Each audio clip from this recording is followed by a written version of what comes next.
right, everybody. We want to welcome you back to the second ever podcast. Mitch Woodward, they're back.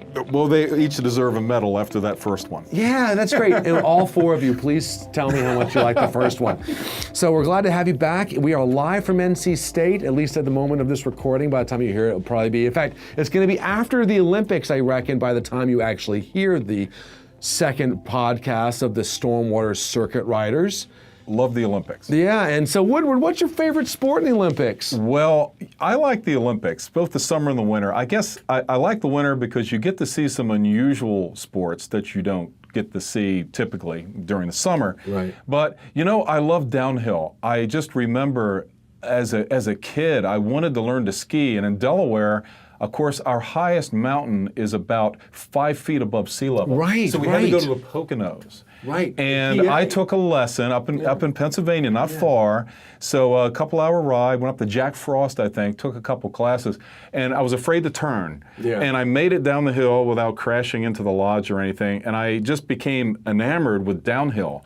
And just the speed and the snow. And of course, there's a little bit of danger involved too because of the speed. It's just so much fun to watch, and you get the skill level. Yeah. It's incredible. Yeah. Well, that's my favorite. What is your favorite? Well, my favorite is curling, and it's a pretty dangerous sport as well. You could get your toe crushed. You could crush your toe.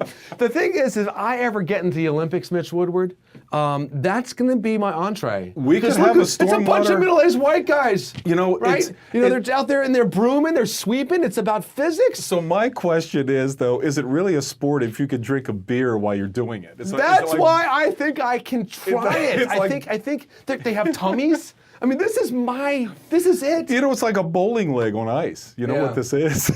I mean, if there's one Sorry sport, if I've insulted you bowlers. I bowl myself, so I don't want to do that. Well, we are going to talk about, in fact, one of the reasons we're having our episode today, and this is, again, Bill Hunt, extension specialist and William Noel Reynolds professor in biological and agricultural engineering, joined by Mitch Woodward. I'm an area specialized agent, cover the state doing water resource education. And Mitch is actually one of our Southeast experts on rainwater harvesting, and we've just gotten out of a pretty hard freeze.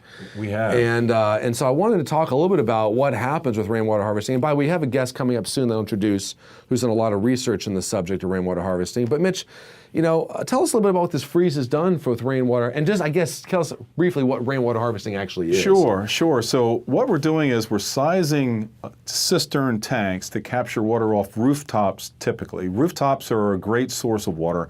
It's cleaner. You've got to deal with a little bacteria because of birds and whatnot. We don't really recommend that you capture off of parking lots, of course. Again, you can't control the quality of that water as much. So we're doing rooftops, typically for community gardens, other irrigation outside. We're not bringing it in the house or in a building because now you're into the area of the North Carolina Uniform Plumbing Code, which has a whole series of regulations. So it's outside capture, outside use.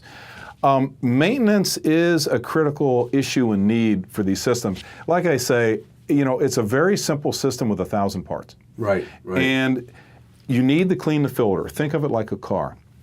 You're going to clean your oil filter, or actually exchange your oil filter. You're going to clean your air filter. You need to clean the downspout filter of these. The problem is, out of sight, out of mind really plays into this. If you clean that filter, and it only takes a minute, and again, proper design comes into this. You need to reach it. And then, too, if you keep that clean, your gutters and downspouts need to be cleaned. You should be doing that anyway. Mitch, what's the craziest stuff you've seen in a gutter? I have seen a spray paint can. Okay. A soccer ball got lodged in the downspout. That's an impressive thing, because, you know. I don't know how the spray can, I guess it rolled down and went in.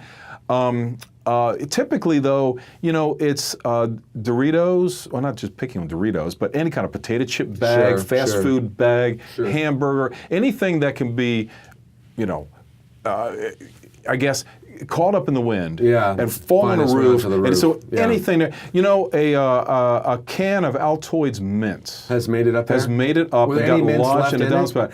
No. Did you debate even opening it up to see? I did, because I I appreciate wanted to that. see if the can had protected the mints. Yeah, my kids would have eaten those mints had it been up. You know, I would have eaten those You would have mints. eaten those mints. At least you're a big kid. That makes a lot of sense. So tell me a little bit about the hard freeze that happened, and what's our concern here with the rainwater harvesting system? I always dread this when it freezes, because here in Raleigh, a couple weeks ago, we got down around 5 degrees, 10 degrees. This is Fahrenheit for all of you listening And in yes, Europe. and it was cold.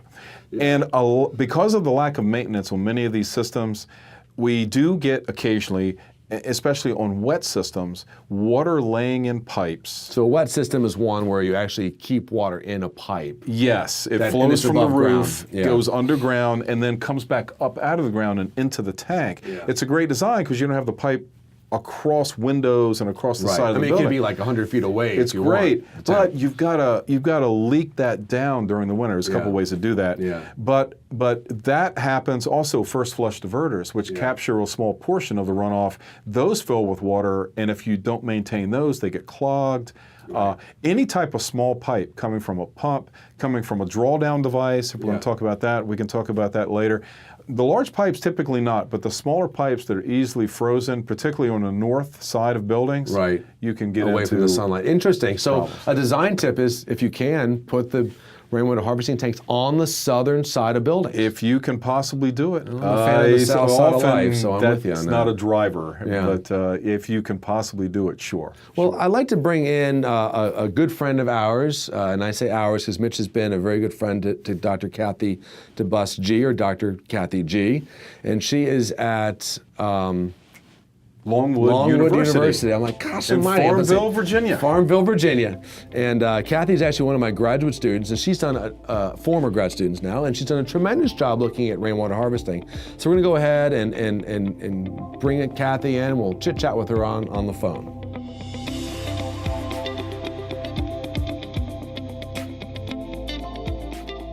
Well, Kathy DeBusk G. So you were always Kathy DeBusk to me back in the day, but Kathy is joining us on the soon-to-be sponsored call-in line. We're gonna have to work on that. If you're listening to this now and you're one of our 7 listeners and you want to sponsor the call-in line, let me know. Simone and I we won't take bribes necessarily, but we will figure some way out to get you sponsored for this. But hey, Kathy, welcome to the second ever podcast of the Stormwater Circuit Rider.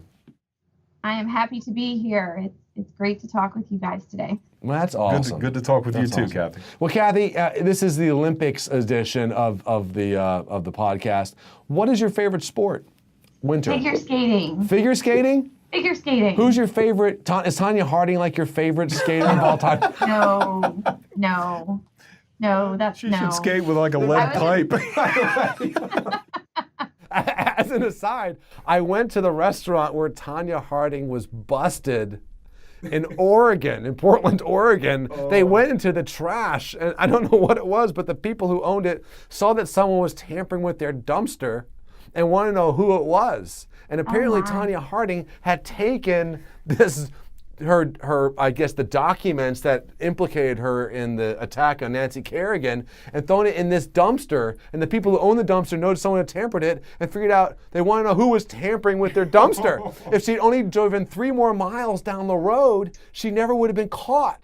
Oh, wow. That's anyway, probably the first time anybody's ever looked inside Who a would go dumpster. into a dumpster? I know, but anyway, we'll stop that. So let's talk a little bit about rainwater harvesting. Speaking of the West, I think people often, this little segue, how about that, Woodward? That was good. Slick.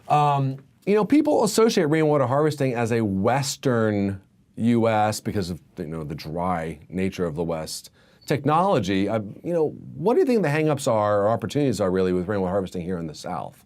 So you're right. So we really didn't see a whole lot of rainwater harvesting until we had a really bad drought back in the early 2000s. And so that is when it kind of made its debut, so to speak, in the eastern part, the more humid regions of the United States. And so we had a little taste of what the West deals with on a regular basis to kind of pique our interest. But I think we do occasionally still see droughts of that nature. And so rainwater harvesting can certainly be a benefit in terms of conserving water during drought periods.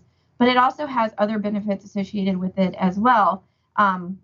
Like stormwater? Stormwater, of course, stormwater harvesting, reducing the volumes and the peak flow rates of stormwater is a huge benefit, especially these places that get a lot of rain, which you wouldn't associate a lot of rain with needing rainwater harvesting, but that's where that second benefit comes in. Also, all along our coast, we're having saltwater intrusion problems, and we're having issues with well supplies. And so just being able to provide an additional source of water other than well water, right, it is a huge benefit as well. It's interesting you bring that up because in New Zealand, that is the major reason why people use rainwater harvesting is they do not want to dig wells. Sure. And while we rely on wells, the Kiwis, a good chunk of them in the rural areas rely on harvesting rainwater. When Lori and I were in Bermuda, we noticed that there were a lot of cisterns there, and apparently 75% of the rainfall, or 75% of the annual use, has to be captured by rainfall as a rule, as a legal requirement there. Interesting. So anyway, Kathy, let's talk a little bit about some of the cool research you've done lately. I know that people here are worried about Zika, and Mitch, you helped out with this, right? We did. Had a lot of fun. So tell us a little bit about rainwater harvesting and mosquitoes, right? Right. So that was a big question. We certainly don't want to be promoting a practice that harbors mosquitoes and could potentially serve as a human health risk. And so that was our goal, was to identify if there is a human health risk associated with these systems, and if there was, what we could do to eliminate that risk or at least minimize it. And so we picked over 50 sites in North Carolina and Virginia to visit, and we sampled those cisterns to see if there was mosquito larvae or adult mosquitoes in those systems. And we did find that I would say around 40 to 50% did have mosquito larvae in them. Were they at high concentrations? Some were. Okay. And we found some environmental characteristics we could tie to those large concentrations. So there were specific things that we saw that led to those higher concentrations.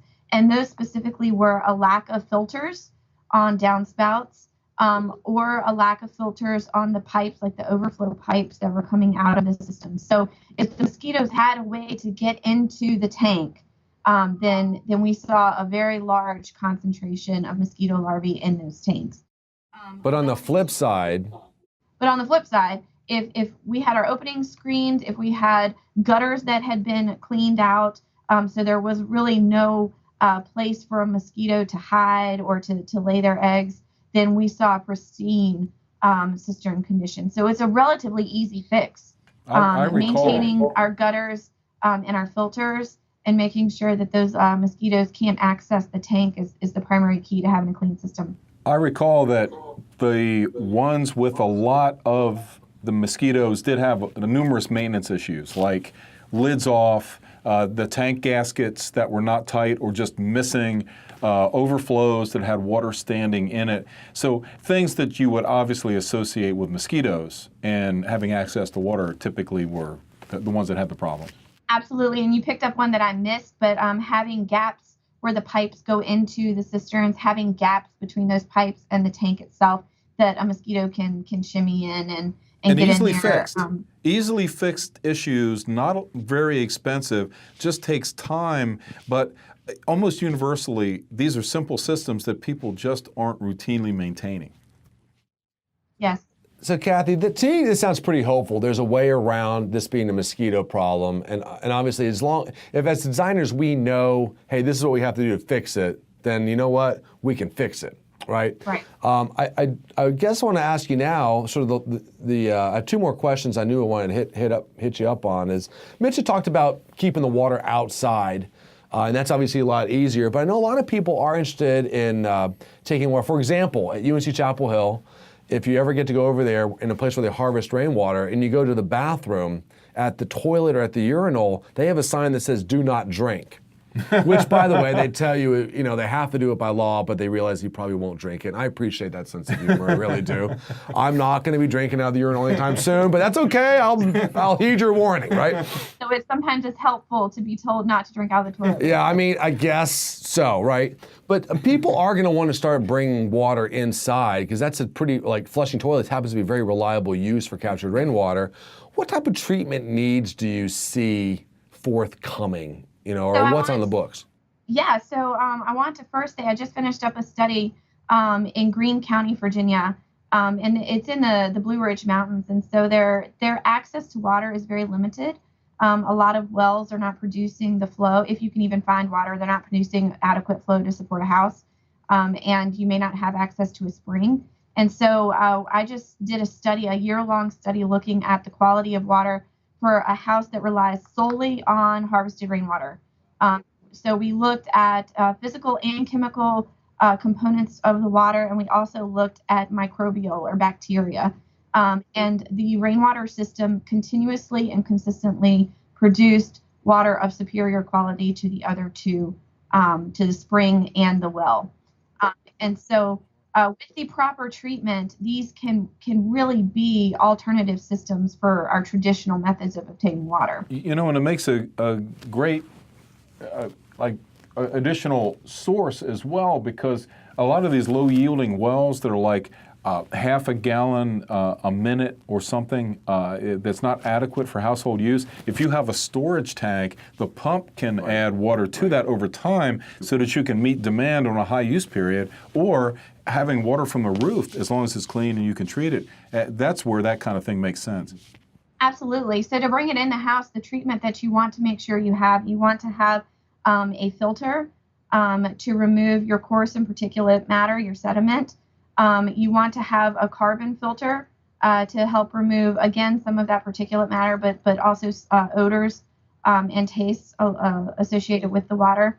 And then you want to have a UV light. And that UV light is going to provide the protection from viruses and bacteria that's necessary to provide a safe drinking water source.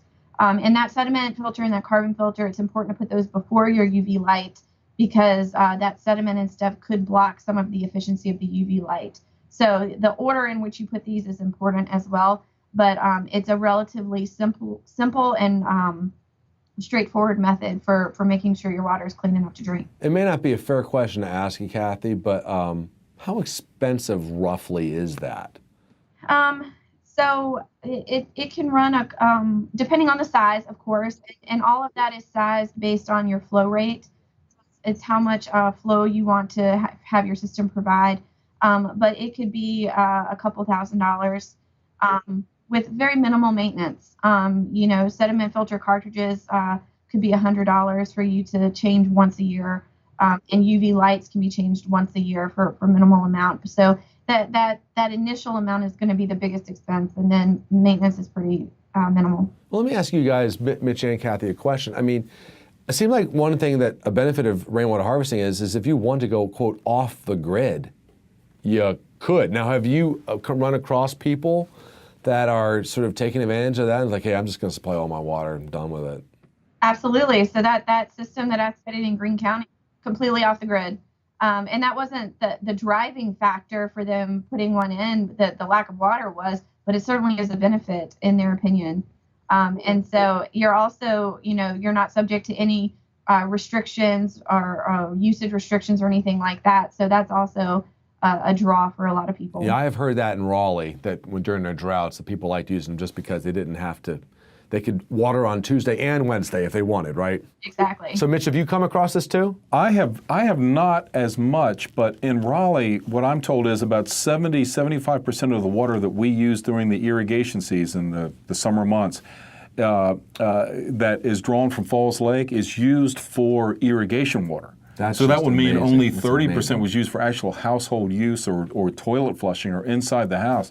So most of the situations I run into are people that want to supplement using city drinking water, for irrigation.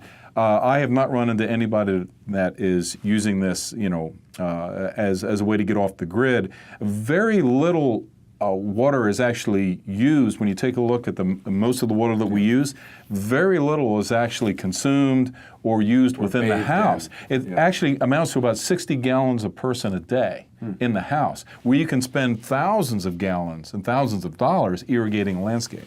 Well, and a lot of people will swear that rainwater is much healthier for plants than city water. Well, it's got nitrogen and phosphorus in it, or nitrogen especially. Of course, and it doesn't have chlorine in it. And so a lot of people will say that they see healthier plants and happier plants when they're using the natural rainwater. Well, Kathy, I want to ask you a little bit about ARCSA, because I think some of the people that are listening to here might want to know a little bit more about some of the types of treatment they need, and understand that there is an organization out there that's working hard on it. And want to tell us a little bit about ARCSA, and by the way, tell us exactly what that is. Yes, so ARCSA is the American Rainwater Catchment Systems Association, and it is a nonprofit organization that is trying, well, they began as a lobbying organization to help lobby rainwater harvesting across the country. Now they have added a joint effort, a research board, what we call the C3 board, and our mission there, I serve on that board, and our mission is to serve as the global resource for rainwater and stormwater harvesting by promoting research, education, and thought leadership. And so they are all about rainwater harvesting. And one of our key goals for this year is to pull together all of the knowledge base that's out there from all of the research organizations and the industry, and pull it all together in one place for people to be able to easily access. That's great. And so, yeah, we're really excited about furthering the agenda of the rainwater harvesting community. And Bill, you may have forgotten this, but you actually paid for me to go to classes at ARCSA, locally taught classes, so that I could distinctly remember, actually. Yeah, I appreciate that. I appreciate that a lot. And so any of you that are interested in increasing your education and knowledge of how these systems are designed and built and used and maintained, we teach those classes at NC State, but you can actually become certified, if that is your interest, through ARCSA, and those are some fantastic classes. Yes, and I believe that ARCSA is the only organization that offers certification for design professionals, and it is becoming increasingly recognized throughout the country by local and state organizations. Well, Kathy, do me a favor. Can you please bill ARCSA about $1,000 for the tremendous plug we just gave them? You know, maybe they can sponsor this phone call, right? That's about how much it took me to cost me to take those classes, so you could get reimbursed that way. Just give us a free tuition. Yeah. Well, let me close with this, and it's a question for both Kathy and Mitch. If you think about one or two things about where rainwater harvesting is going, if you have to look 5 years down the road, what do you think is going to be one or two things that we're going to see differently maybe in 5 years? So two things that came to mind are, number one, like we began this conversation talking about, especially in the more humid regions, we have got to promote and design for benefits other than water conservation.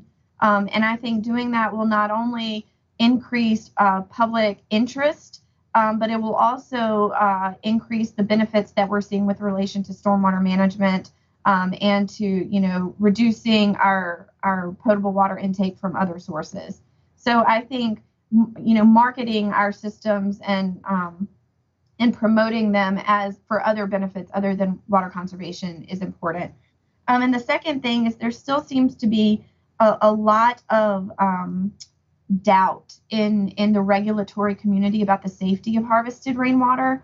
And so research and or proof from the industry and the design community that we can do this safely, and that the water that we are producing can be just as clean, if not cleaner, than the sources we've been using for decades, if not centuries. And I think trying to get the regulatory agencies on board with that is extremely important. That sounds awesome. And Mitch, what's your take? I agree with Kathy. I'll add that with some of these electrical components that are becoming cheaper and cheaper, we can automate some of these systems. They provide information so we can have a dashboard on our smartphones or on our computers so that we can see water levels, know when we can turn the irrigation on or not, reduce our dependence on potable water to do landscape irrigation. And also, we can automate stormwater drawdown using a drawdown device of some sort so that we can slowly leak that water out. Moisture related. Exactly. They have lawn sensors out there where we can look at soil moisture and time irrigation based on that. Well, that is great, guys. And I just want to point out for those of you that are listening to us in North Carolina that rainwater harvesting is one of the practices that State of North Carolina has approved. They give it, quote, primary status, which actually is a big deal, which means you can use it in lieu of a pond, a permeable pavement, bioretention, green roofs. It is sort of a top-tier practice provided you use enough of the water.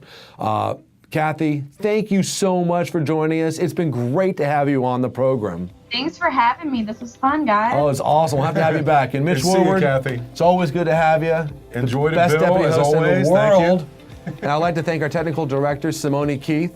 And until next time, I'm Bill Hunt. And remember, we're always happy when it rains.